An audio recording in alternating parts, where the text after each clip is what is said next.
Toonami news, which last time we talked about Toonami, we talked about The Promised Neverland coming to Toonami, but it was so close to, like, the announcement came so close, it seemed like a late edition, like, oh, damn, like it popped up out of nowhere.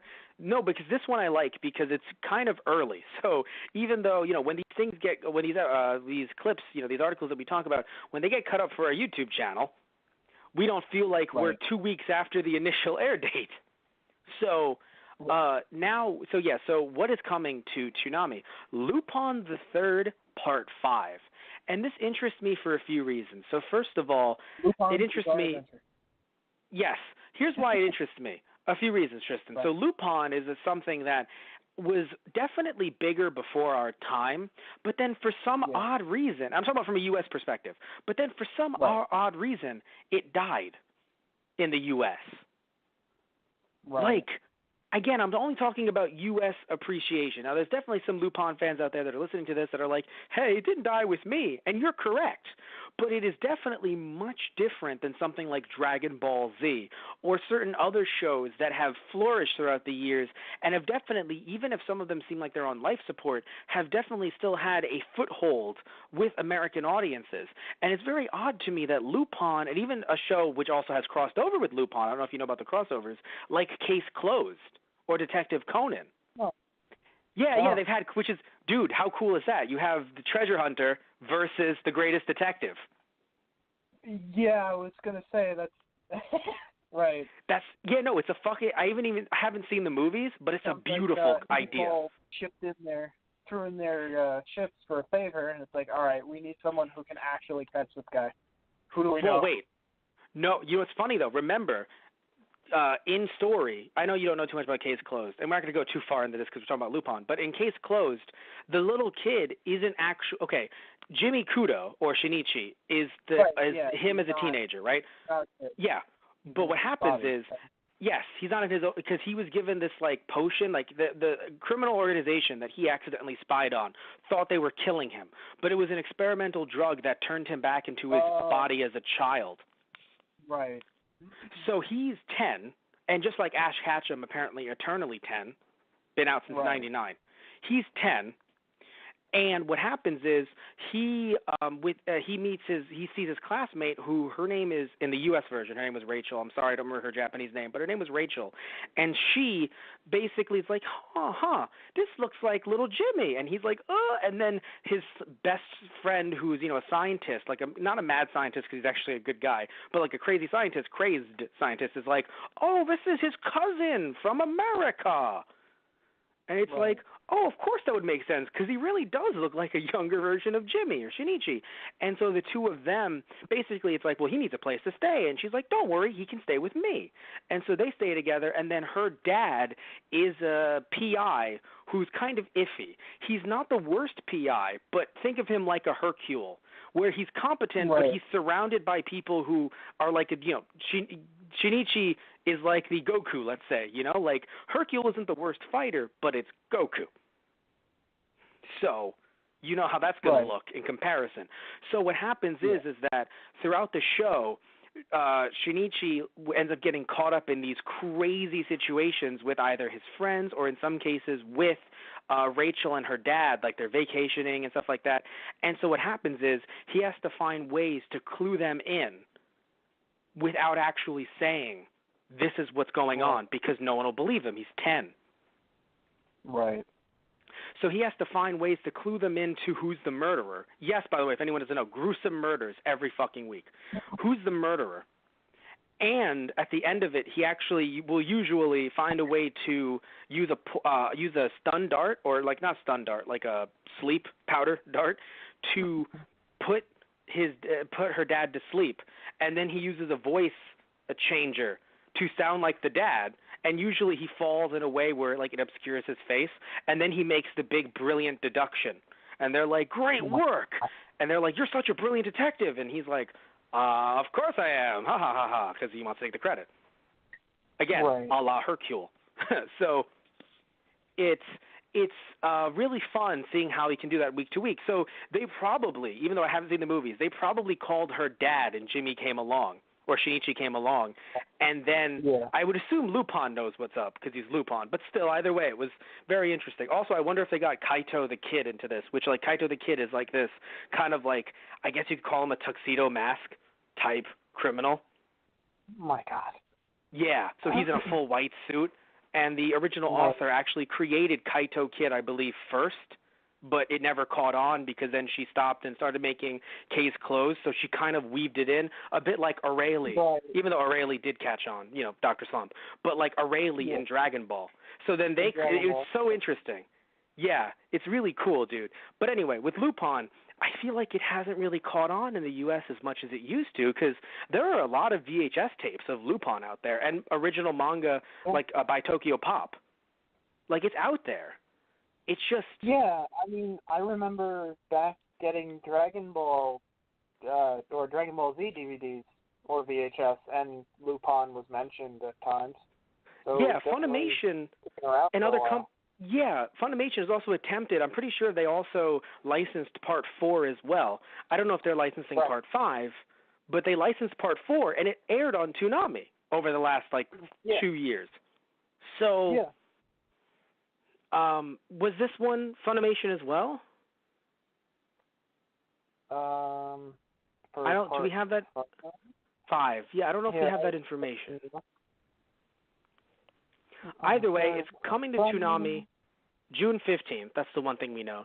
It premiered, so it is really new. It aired in Japan April 2018, April 2018, and Crunchyroll streamed it in Japanese with English subs, of course. That's so interesting. Oh, and TMS Entertainment USA offered the series' first 12 episodes for digital purchase in the U.S. on iTunes, Google Play, and Amazon Digital. So then I wonder if this is TMS Entertainment USA getting their own VAs to do this. Maybe bringing some people back.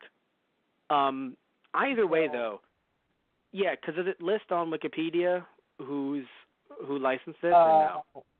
English companies, broadcasters, Animax Asia, Toonami, Internet Streaming, Anime Lab, and Crunchyroll. Yeah, no, that's the distributors on television or streaming, not so much the licensors. Because it might just be a TMS USA thing. Because a lot of companies, you and I know this, Tristan, a lot of companies like Aniplex of America or Aniplex USA, I think it's Aniplex of America, they're creating their own U.S. divisions, which is very smart for a company because, again, Lupin is very popular. I just feel as if it maybe has fallen to the wayside for some reason or another. Again, I can't really pinpoint as to why. I mean, the third Lupin movie had some work done. I don't believe it was all of him, all his work, but worked on by Miyazaki. So there's huge. Right, yeah. That was actually released by Discotech. Wait a minute. Yeah, wasn't it Discotech is releasing new Lupin, I thought. I was looking through the links through Anime News Network. They didn't have the list. I'll just go to Google. No, because I thought I saw them posted on their Twitter.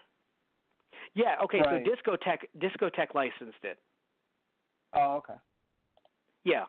It's on Wikipedia, Tristan. When you go into that little square, it says licensed by Discotech Media, Anime Limited. So, yeah, don't look at English Network. That's irrelevant. Networks don't usually license shit anymore, unless they're on the production committee.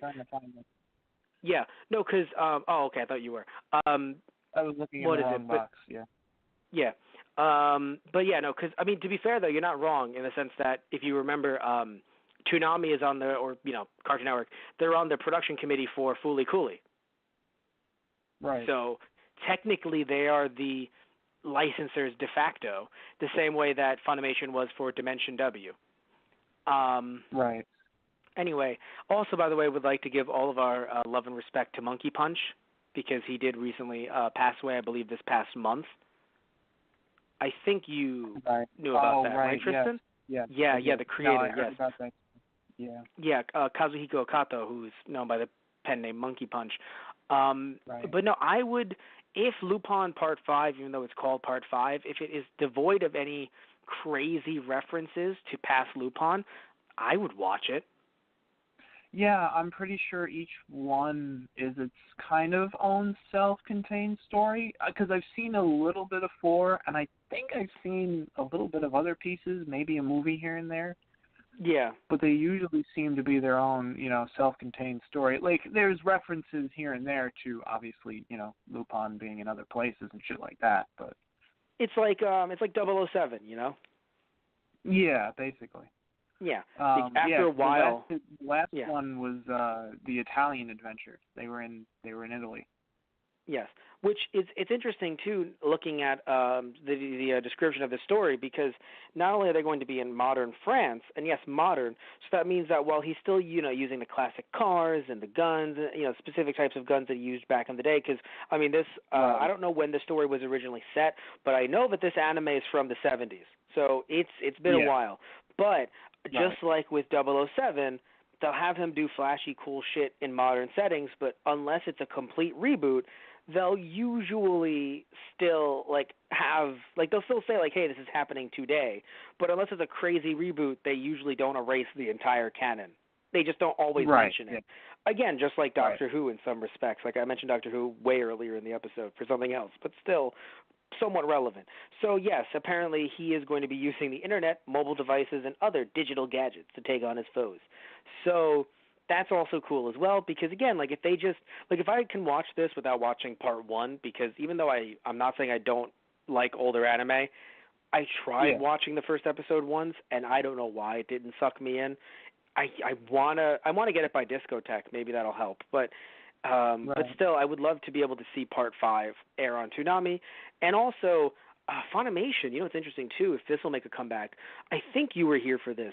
Fujiko Mine was a new spin-off with a character. I think she's also making an appearance in this anime, potentially. But Fujiko Mine had her own spin-off. She was a character, I think, that was made for Part 3 or Part 4. I think she was popularized around that time. I don't know if she's been around since the beginning. But the license lapsed. Funimation had the license and it lapsed. So I'm wondering if maybe TMS picks it up, and maybe if there was a dub for it, it airs on Toonami. I don't know. I don't know, because I don't know if it was a bit too sexualized for Toonami. I'm unsure. But if it wasn't, it would be, even though it's sad that, Monkey Punch passed away, it would be nice if his work could have kind of a U.S. renaissance. Yeah. Because again, it's something that was popular. It's crazy when I don't want to blow my own spot because I wanted to get this, but I guess I'm going to blow it up right here, right now. So all of you 8 listeners, listen up. This is just, if you didn't know this, there's a Lupin the Third PS2 game released in the U.S. What? I didn't even know, and it's cheap. Right. I feel like I may have seen that at some point. Who in the what? I can understand if, there are some older, 80s, 90s games. I get it. But for the PS2? I was... Right. It's just crazy, because, I thought there was because there still was Lupin love, but at the same time, again, I don't believe, maybe I'm wrong, but I don't believe every part has been licensed, or if it has, unless Discotek picked them up, certain licenses have definitely lapsed. Like the manga, Tokyo Pop, once they, went defaulted, and they, they're back, but at the time they had, defaulted, bankruptcy, all that stuff. So now, I don't know if default is the right word, but they went bankrupt. So they... that was dropped. So now, of course, you can't get the volumes unless you want to pay an arm and a leg, and I'd only do that for Fullmetal Alchemist because I think that's just worth it. Haha. Right. Arm and a leg? Get Fullmetal Alchemist? That was funny, Tristan. God damn it. But, no, but I think it's crazy that, the game was licensed because I would never think that a Lupin the Third PS2 game would have come out here. Right. And that it's not that expensive. Please don't raise the prices, guys. Please don't be dicks. Buy it because you want to. We've got to buy it. Please just buy it because you want to. No, but yeah, so I don't know. I just hope that this helps Lupin with its U.S. popularity. Again, maybe there's some people that are like, come on, Matt, there's always been Lupin fans. And I know that there have always been. It's just, maybe it's just me, but it feels like even with every part that comes out and how huge it is in Japan, because it's still huge in Japan, it seems as if U.S. interest has dwindled or at the very least has not increased throughout the years. Right. I thought it was always, an underground following, basically. But yes. I mean, well, I would imagine it was. Here's the thing. Well, no, I'll say this. It's become underground, but I would argue back in the 80s and 90s when the only shit that came over here was the popular shit. Right. If it came over here, in my opinion, that meant at least at one point it was extremely. Yeah, it was popular enough to get that VHS release, especially with the third one having Miyazaki's name tied to it. Yeah. Either way, though, anything you want to say about this other than awesome? Maybe we'll check it out. Maybe we'll even talk about it on the podcast for, as a review. Anything else you want to say about this? Yeah, I mean, I'm going to check it out on Toonami when I get the chance. Awesome. So, I want to hear what you guys have to say down below. Are you huge Lupin fans and you think I'm crazy? Please give me some recommendations if you are. I would love to hear what you guys have to say. And also, will you be watching this on Toonami, or did you already see it on Crunchyroll and you think, no, I'm good? So, tell us what you think about all of that stuff down in the comment section down below.